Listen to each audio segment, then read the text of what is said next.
घर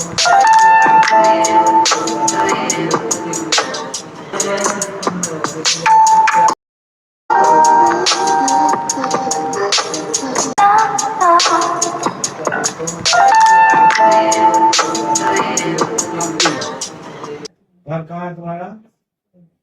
तुमको क्या हुआ था, तुमको पता है? क्या हुआ था?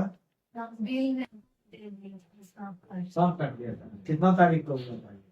22 तारीख को। 22 को हुआ था। और छुट्टी तुम चली गई थी 25 को ना? आज तारीख है 30। तो आज मेन दिक्कत तुमको हुआ है हाथ में, जो जगह काटा था सांप, ये देखिए, ये हाथ में थोड़ा सा ये वुंड है इसका, लेकिन हील हो रहा है। ये तो मेहंदी लगाई हो कि मेहंदी का उसका है, गैंग्रीन है। तो देखिए, ये मोस्ट लाइकली जो होगा, ये इस बच्ची को मैं थोड़ा सा ब्रीफ में बता दे रहा हूँ। 22 तारीख को ये बच्ची आई थी, घर के लोग लेके आए थे इसको। घर में इतना कुछ कर रही थी तो घर में एक वो छेद दिखा, तो उसको सोची कि बंद करें, तो हाथ डाली, उसी में इसको कुछ काटा। उसके बाद एज यूजुअल, जैसा अपने यहाँ समाज में है कि लोग उसको ले जाते हैं। घर के लोग नहीं थे तो अड़ोस पड़ोस में जिनको जो समझ में आया तो थोड़ा झाड़ फूक और लोकल वो दिखाने लगे। तो वहां पे देखने के क्रम में ही कुछ दो घंटा करीब इनका बीत गया, और ये इसको तेजी से अस्पताल की इमरजेंसी में इसको लाया, तो हॉस्पिटल में लाया गया। हॉस्पिटल में जब लाया गया था तो हम लोग इमरजेंसी बाहर जब देखे तो कोई इसके बॉडी में मूवमेंट नहीं था, तो भी स्ट्रेचर पे लेके अंदर इसको किया गया। तो ऑलमोस्ट ये ब्रीदिंग नहीं था, इसका सांस बिल्कुल नहीं चल रहा था। और धड़कन, हम लोग जब स्टेथ लगाए, हमारे इमरजेंसी डॉक्टर वगैरह ने तो स्टेथो लगाए, तो इसका धड़कन बस केवल सुनाई दे रहा था, आंख बंद थी। बच्ची जो है एकदम अनरिस्पॉन्सिव थी। एज यूजुअल जो होता है, अटेंडेंट अपना रोना गाना, उनको लगा कि ये मर चुकी है। एक बार को मैंने भी तुरंत उसको देखा तो हमने भी लगा कि ये है नहीं, बच्ची नहीं है। लेकिन जब स्टेथो लगाने पे हार्ट रेट, इसका हार्ट धड़कन सुनाई दे रहा, बस तुरंत इमरजेंसी हम लोगों ने, क्योंकि आप देखते हैं कि ये समझ में आ गया। और ये लोग बाइट मार्क जो एक देखेंगे हाथ पे बच्ची के, उस समय देख रहा। हम लोगों ने जो इस कंडीशन में ये होता है कि हॉस्पिटल में सबसे पहला चीज होता है जहां पे रेस्पिरेटरी आपका अरेस्ट हो गया है, क्योंकि स्नेक बाइट जो होता है जनरली न्यूरोटॉक्सिक और वेस्कुलर होता है। इसको न्यूरोटॉक्सिक था, कोबरा करैत, या आजकल अपने यहाँ देखे हैं एक नया वाइपर भी आ गया है। तो कोबरा, हम लोगों को लगा कि कोबरा या करैत होगा। तो इसमें सबसे फर्स्ट काम जो करना होता है, आपका इमरजेंसी इतना इक्विप्ड होना चाहिए। हम लोगों ने विदाउट वेस्टिंग मिनट, मैं इसका वीडियो आपको दूंगा कि हम लोग का रिस्पॉन्स टाइम क्या रहेगा। विद इन 1 मिनट बच्ची को हम लोगों ने वेंटिलेटर पे ले लिया, जिससे उसका रेस्पिरेटरी सिस्टम कंट्रोल में आ गया, और फर्दर ब्रेन में जो हाइपोक्सिक इंजरी वगैरह होनी थी वो रुक गई। उसके बाद जब हम लोग श्योर थे कि ये न्यूरोटॉक्सिक इन्वेनोमेशन है, तब फिर हम लोगों ने इसको एंटी स्नेक वेनम स्टार्ट किया। फिर एक बार 2-3 घंटे में देखा कि हाँ, 2-3 घंटे के बाद बच्ची रिस्पॉन्स करने लगी। 2-3 घंटे के बाद हम लोग ने सिमिलर डोज ही उसको फिर से रिपीट किया, और रात होते ही आप देखेंगे वीडियो में कि रात होते होते इसको सेंस आ गया, लेकिन इसका टोसिस वाला पार्ट और ये सब कुछ बचा था। मॉर्निंग होते होते ये fully conscious oriented command follow कर रही थी, कोई रेस्पिरेटरी वीकनेस नहीं था। इसका जो टोसिस वगैरह था थोड़ा था, तो हमने सवेरे ही, मतलब हमें लग रहा है करीब ये 16-17 घंटे में बच्ची वेंटिलेटर से बाहर आ गई। उस दिन हम लोगों ने इसको आईसीयू में ही ऑब्जर्व किया। नेक्स्ट डे ये बाहर वार्ड में शिफ्ट हो गई और 25 को डिस्चार्ज हो गई। तो टेक अवे मैसेज इस वीडियो का ये है कि बच्चों से, जो भी लोग हैं, ये बरसात का देखिए मौसम है, बरसात के मौसम में जैसे सांप के जो छेद होते हैं, बिल वगैरह जिसको बोलते हैं, उसमें पानी भर जाता है, तो वो लोग अपना शेल्टर के लिए घर में आ जाते हैं।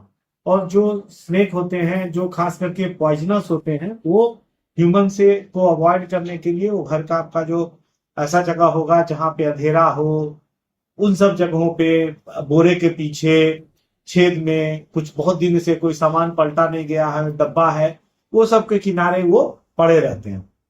और रात में अपना प्रे करते हैं, अपना शिकार को, अपना खाने पीने का करते हैं, बाद में उसमें पड़े रहते हैं। तो एक टेक अवे मैसेज ये है कि एक तो कभी भी कोई चीज इस तरह का है, अभी जैसे अपने यहाँ हम लोग का ग्रामीण परिवेश है, हाथ तो खोलो, अनाज वगैरह हर एक घर में 2-4 बोरा रहता हाथ है, हिलाओ, तो कभी भी उसको हटाएं तो पैर केयरफुली हिलाओ। सीधे पकड़ नहीं लें, उसको कोई चीज से हटा के हमेशा बैक ऑफ द माइंड रखें कि इसमें सांप, कोई चीज, कीड़ा ऐसा हो सकता है जो काट सकता है।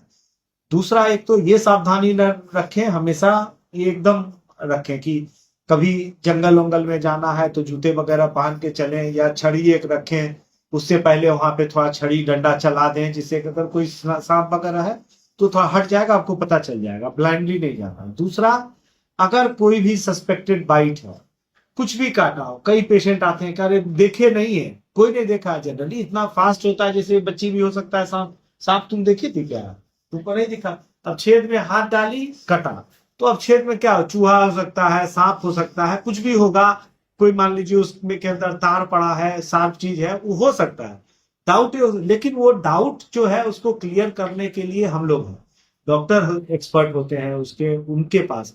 आज के जमाने में अपने यहाँ जिले में भी कोई भी अस्पताल रीजनेबल एक है, यहाँ 15-20 मिनट आधे घंटे में आप पहुंच सकते हैं। अननेसेसरी लोग सोचते हैं झाड़ फूक के चक्कर में, इस बच्ची को भी झाड़ फूक है, पहले कह रहा था कोई कि कुछ नहीं काटा है, जब ये एकदम अरेस्ट हो गया, सांस बंद हो गया, सारा चीज हो गया, तब रोते गाते। चलिए, इतना टाइम मिले, हर एक इमरजेंसी जो हम लोग का हॉस्पिटल है, आप देखेंगे इतना रिस्पांस टाइम जो है, आपको मैं इंडिया नहीं बताऊंगा, दुनिया के कोई भी इमरजेंसी में इससे फास्ट रिस्पांस नहीं होता है। आपको लगेगा कि मैं, अब मेरा अस्पताल है, मैं पढ़ाई कर रहा हूँ, तो आप इसको टेस्ट कर लीजिएगा और सेकंड टू सेकंड आप देखिएगा कितने सेकंड में ये पेशेंट आया है और कितने सेकंड में पेशेंट वेंटिलेटर पे आके सिक्योर्ड हो गया। तो ये जो होता है एक्सपर्टीज, इसी में आप जहां जाएंगे लोग सोचेंगे पर्ची बनाइए, हिस्ट्री ले रहे हैं, पूछ रहे हैं, देख रहे हैं, इसी में पेशेंट गड़बड़ हो जाता है। तो आपको कोई भी चीज है, लेट द बाइट वो क्या है, उसका नेचर क्या है, वो एक्सपर्ट के लिए डॉक्टर को डिसाइड करने दीजिए। और उसमें आप एक्सपर्ट मत, बहुत है क्या, 90% सब लोग जानते हैं कि सांप में पॉइजन नहीं होता है, रिएश्योर करिए। 2-4-6 घंटे आप हॉस्पिटल के इमरजेंसी में, वार्ड में अंडर ऑब्जर्वेशन आप रुक जाइए, उससे आपको देख लेगा कि कोई सिम्टम नहीं आ रहा है तो आप घर चले गए। लेकिन खुद इसमें आप कलाकारी करने लग गए, कोई अपने आप को एक सांप के एक्सपर्ट, जो भी अटेंडेंट आते हैं उसमें आधे सांप के एक्सपर्ट होते हैं। हम लोग जिंदगी भर ये हजारों पेशेंट देखे हैं, पढ़े हैं इसके बारे में, तो भी कंफ्यूजन हो जाता है कि कौन सा करेक्ट है, कौन सा सखड़ा है, कौन सा धामिन है, कौन सा गेहुमन है, कौन सा वाइपर है, कंफ्यूजन होता है। जबकि और जो जिसको काटा है वो तो बैठ के सांप देख रहे, तो अननेसेसरी लोग उस पर कमेंट देने लगते हैं कि नहीं सखड़ा रहा तो है ही धड़वा रहा है तो तेलिया काट लगे। ये सब मत करिए, वो एक्सपर्ट को देखने दीजिए, एक्सपर्ट देखेंगे, बहुत होगा। आप 4-6 घंटे हॉस्पिटल में रहिए, अगर कोई सिम्टम आ रहा है तो उसका आपका इलाज होगा, नहीं आ रहा है तो आप आराम से घर चले गए।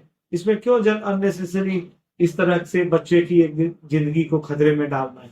और झाड़ फूक वाला नहीं होता है, 90% जो सांप होता है, कोई भी बाइट होता है, उसमें पॉइजन नहीं होता है, तो उनके यहाँ जो भी पहुंचेगा उसमें से 90 को तो ठीक होना ही है। लेकिन जो 10 लोगों को काटा होता है वहां पे होता है, तो अननेसेसरी रिस्क नहीं लेना है। इसीलिए ये था, अभी बरसात का सीजन है तो सांप वाप जो है बाढ़ आएगा, सांप सब घर में आएगा, तो सावधान रहें। और कभी भी कोई भी बाइट है, काटा है, तो बेस्ट है कि नजदीक के अस्पताल में आप पहुंचिए, वहां 2-4 घंटे आप रुक जाइए। रुकने के बाद अगर सिम्टम नहीं आ रहा तो मैं हाथ खोलो, क्यों सब जान को हाथ हिलाओ, इन्हीं का ध्यान रखिए, पैर हिलाओ। स्वास्थ्य का ध्यान रखिए।